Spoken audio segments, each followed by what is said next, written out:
The Midnight Stinger. It sounds like it's named after stepping on a Lego brick in the middle of the night whilst trying not to wake up the whole entire house with a blood-curdling scream.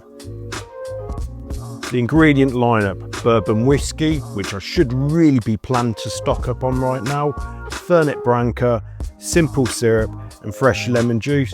Also, you'll want some mint for a garnish, plus plenty of pebble or crushed ice.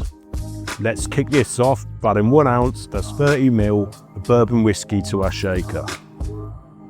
Follow this up with 1 ounce, that's 30 ml, of Fernet Branca. Then add 3/4 of an ounce, that's 22.5 ml, of simple syrup. Follow this up lastly with 3/4 of an ounce, that's 22.5 ml, of fresh lemon juice. Add ice to your shaker and shake for around 10 to 13 seconds. The history of this drink. This cocktail is another Sam Ross masterpiece and was created whilst he was working at Attaboy in New York City.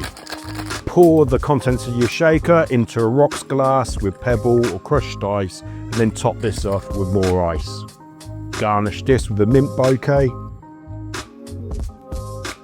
The taste test. Whiskey is not my favourite spirit, but this drink tastes amazing. And as an ingredient, whiskey never fails to impress me, how it mixes well with different liqueurs, syrups and citrus fruits. This has a really pleasant sweet and sour taste, and then the herbal notes of the Fernet Branca really adds depth. It's perfectly balanced as a cocktail as well.